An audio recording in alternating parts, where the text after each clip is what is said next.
Hi food lovers, மீண்டும் உங்கள் அத்தனை பேரையும் லக்ஷ் போஜனாவிலே சந்திப்பதிலே மகிழ்ச்சி.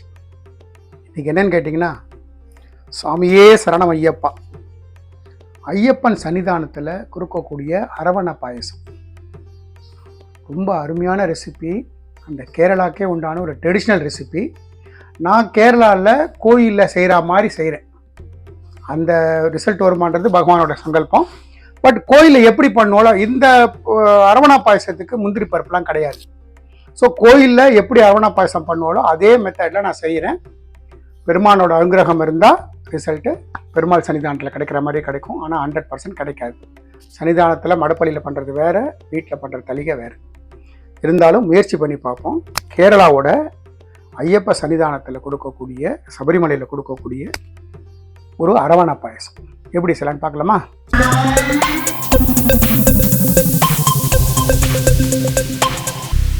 இப்போ எங்கிட்டக்க இந்த கேரளா மட்டா ரைஸ்ன்னு சொல்லுவாள், ப்ரௌன் ரைஸ்ன்னு சொல்லுவாள், ரெட் ரைஸ்ன்னு சொல்லுவாள். இந்த மட்டை ரைஸை நான் ஒரு 100 கிராம் எடுத்துருக்கேன். கொஞ்சமாக தான் நான் செய்கிறேன். 100 கிராம் எடுத்துட்டுருக்கேன். இதை கிட்டத்தட்ட ஒரு 1 ஹவரை நல்லா 4-5 வாட்டி வாஷ் பண்ணிவிட்டு தண்ணியில் ஊற வச்சுருக்கேன். இது இப்படியே இருக்கட்டும். நான் இப்போ என்ன பண்ணுறேன், ஸ்டவ் பற்ற வச்சு ஒரு வெங்கல பாத்திரம் வைக்கிறேன். வெங்கல பாத்திரம் ஸ்லைட்டாக சுடட்டும். நான் கொஞ்சமாக எண்ணெய் விட்டுக்கிறேன். ஏன்னா வெங்கல பாத்திரத்தில் நேரடியாக நெய் சேர்க்கக்கூடாது. அதனால் ஒரு சொட்டு எண்ணெய் சேர்த்துருக்கேன். பெருமாள் பிரசாதம்னு சொல்கிறதுனால இது பசு நெய்யில் தான் செய்யணும், நார்மல் நெய்யில் செய்ய மாட்டேன். பசு நெய் ஒரு 1/2 ஸ்பூன். நெய்யில் நான் 2-3 தேங்காய் பத்தியை ஃபைனாக கட் பண்ணி வச்சுருக்கேன். அதை சேர்த்துருக்கோம். இந்த தேங்காய் நல்லா ப்ரௌன் ஆகும். இந்த தேங்காயில் இருக்கக்கூடிய தண்ணி சத்தெல்லாம் போய் நல்ல ப்ரௌன் கலர் ஆகிற வரைக்கும் இதை நல்லா வறுத்துருங்க. நம்மளோட தேங்காய் பார்த்தீங்கன்னா நல்லா கலர் மாறுது. இன்னொரு 1 நிமிஷம், ஒரு 1-2 நிமிஷத்தில் இன்னும் நல்லா ப்ரௌன் ஆகிடும். இப்போது நம்மளோட தேங்காய் நல்லா ப்ரௌன் ஆகிடுத்து. நான் எடுத்துறேன். எடுத்து ஒரு தட்டில் மாற்றி வச்சுக்கிறேன். இந்த பதம் வரும்போது எடுங்க. ஏன்னா இப்போ சூடு இருக்குது. ஆறும்போது பார்த்தீங்கன்னா இன்னும் கொஞ்சம் டார்க் ஆகிடும். நான் மறுபடியும் ஒரு ஸ்பூன் நெய் விட்டுறேன். ஃப்ளேம் நான் கம்ப்ளீட்டாக லோவில் தான் வச்சுருக்கேன்.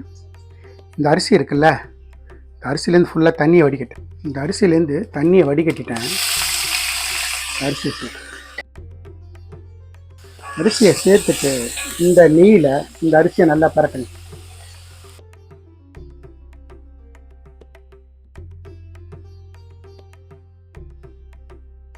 ஒரு 2-3 மினிட்ஸ் இதில் நல்லா வறுத்துருங்க.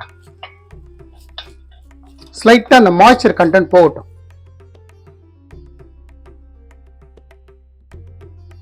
நான் ஃப்ளேமை ஸ்லோ பண்ணிட்டேன். இது 200 கிராம் ஒரு ஆழாக்கும். இதில் 100 கிராம் எடுத்துருக்கேன். ஸோ இதில் நான் 3 தண்ணி சேர்த்துக்கிறேன். நான் சேர்க்கறது ஹாட் வாட்டர்.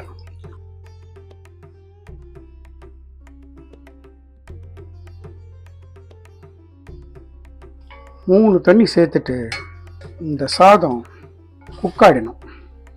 95% குக் ஆகணும்.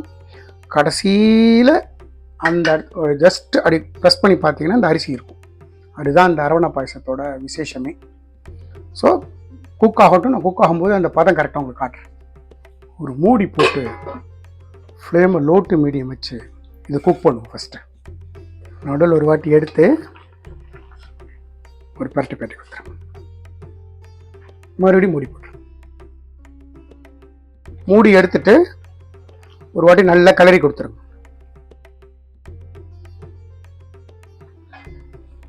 மறுபடியும் மூடி போட்டு குக் பண்ணு. பார்த்தீங்களா, தண்ணி ஃபுல்லாக இழுத்துண்டு நல்லா குக் ஆகிருக்கு. இந்த ஸ்டேஜில் இன்னும் கொஞ்சம் குக் ஆகட்டும். இங்கே இருக்கிற தண்ணி கொஞ்சம் கம்மியாகட்டும். பதம் பார்த்தேன்னா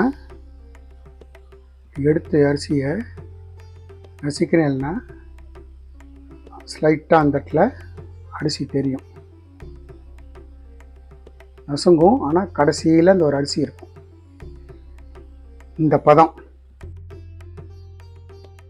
நான் ஃப்ளேமை கம்ப்ளீட்டாக ஸ்லோ பண்ணிட்டேன். இந்த ஸ்டேஜில்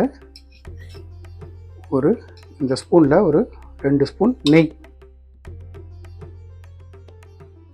கிட்டக்க பனவெல்லம் வச்சுருக்கேன். இந்த பனவெல்லம் தான் சேர்ப்பேன். பனவெல்லம் நான் வச்சுருக்கிறது கொஞ்சம் நல்லா ப்யூரிஃபைடு, அதனால் டைரெக்டாக பவுடர் ஃபார்மில் இருக்குது. நான் டைரெக்டாக சேர்க்குறேன். நீங்கள் பனவெல்லம் வாங்கினீங்கன்னா தண்ணியில் கரைச்சிட்டு அதுக்கப்புறம் சேர்க்குறேன். இப்போ நான் அப்படியே டைரெக்டாக சேர்க்குறேன். இதுதான் அந்த டார்க் கலர் கொடுக்கறதுக்கான காரணம். ஆக்சுவலாக 1:3. நான் 1:3. ஃப்ளேமை ஸ்லோவில் வச்சுருக்கேன்.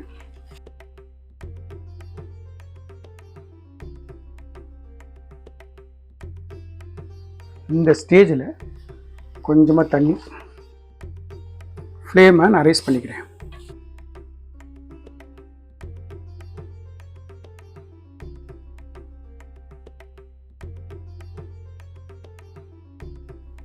எங்கிட்ட கருப்பு திராட்சை வச்சுருக்கேன். கருப்பு திராட்சை தான் சேர்ப்பாங்க, சிகப்பு திராட்சை கிடையாது. கருப்பு திராட்சை, ஒரு பிஞ்சு சுக்கு பொடி, இதில் 1 ஸ்பூன் ஏலக்காய் பொடி, நம்ம வறுத்த தேங்காய், எல்லாத்தையும் போட்டுட்டு மிக்ஸ் பண்ணுங்க நல்லா.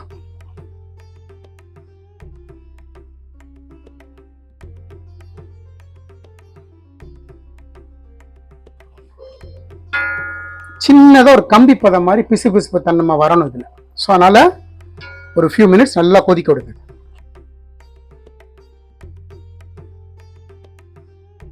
இந்த ஸ்டேஜில் 1-2 ஸ்பூன் நெய்,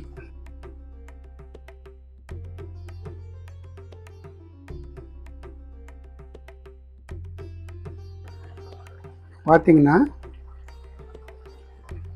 ஸ்லைட்டாக இந்த பிசுபிசுப்பு தன்மை இருக்குல்ல, இந்த பிசுபிசுப்பு தன்மை இருக்கும்போது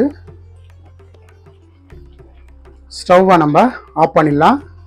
நம்மளோட சபரிமலை ஐயப்பன் கோயிலில் செய்யக்கூடிய ஒரு அரவணை பாயசம், கோயிலில் எப்படி பண்ணுவாங்களோ அதே முறையில் பண்ணியிருக்கேன். நீங்களும் இதே மாதிரி செஞ்சு பாருங்க. சாமியே சரணம் ஐயப்பா. நான் ஸ்டவ் ஆஃப் பண்ணிடுறேன். இன்னைக்கு ஆக்சுவலாக நான் டிஷ்ஷு செய்கிற இன்னைக்கு வைகுண்ட ஏகாதசி. ஸோ இதை செய்கிறதுக்கான காரணம் அப்படியே பெருமாளுக்கு நைவேத்தியம் பண்ணுறதுக்காகவும். ஃபினிஷ் பண்ணும்போது 3 துளசி இலையை சேர்த்துறேன். சபரிமலை ஐயப்பன் சன்னிதானத்தில் செய்யக்கூடிய அரவணை பாயசம். அரவணை பாயசம் ஐயப்பன் சன்னிதானத்தில் செய்கிறத முயற்சி பண்ணி பார்த்துருக்கோம். திருவணி ஆக்கிறது சாஸ்தாத் அந்த ஐயப்பன் கையில் இருக்குது. இது பிரசாதமாக சாதாரணமாக நம்ம ஆற்று பண்டிகைகள் என்றைக்கு வேணால் அதை செய்யலாம். ஏதான ஒரு விசேஷங்களுக்கு வீட்டில் ஒரு வாட்டி ட்ரை பண்ணி பாருங்கள். நான் எந்த மாதிரி இன்க்ரீடியன்ஸ் போட்டு எப்படி செஞ்சனோ அதே மாதிரி செய்யுங்க. பெருமாள் அனுகிரகத்தில், ஐயப்பன் அனுகிரகத்தில் நிச்சயமாக நல்ல ரிசல்ட் கிடைக்கணும் நம்பிக்கை இருக்குது. இந்த வீடியோ பார்த்தவங்க அத்தனை பேருக்கும் என் மனமார்ந்த நன்றி. இந்த வீடியோ பிடிச்சிருந்தா லைக் அண்ட் ஷேர் பண்ணுங்கள். உங்கள் ஃபேமிலி அண்ட் ஃப்ரெண்ட்ஸ்க்கு ரெக்கமெண்ட் பண்ணுங்கள். மறக்காமல் நம்ம சேனல் சப்ஸ்கிரைப் பண்ணுங்கள். அப்படி சப்ஸ்கிரைப் பண்ணும்போது பெல் ஐக்கானை கிளிக் பண்ண மறந்துடாது. நம்ம லக்ஷ்போஜனா சேனலுக்காக ஒரு வாட்ஸ்அப் குரூப் கிரியேட் பண்ணியிருக்கோம். நோட்டிஃபிகேஷன் ப்ராப்ளம் சால்வ் பண்ணுறதுக்காகவும், இன்ட்ரெஸ்டட் பர்சன்ஸ் இன்கிரீடியன்ஸை பார்த்து சமைக்கிறதுக்காகவும் ரொம்ப யூஸ்ஃபுல்லாக இருக்கும். இன்ட்ரெஸ்டட் பர்சன் வாட்ஸ்அப் குரூப்பில் ஜாயின் பண்ணிக்கிங்க. தேங்க்ஸ் ஃபார் வாட்சிங் my all videos. Lakshman signing off from Lakshbhojana. சாமியே சரணம் ஐயப்பா.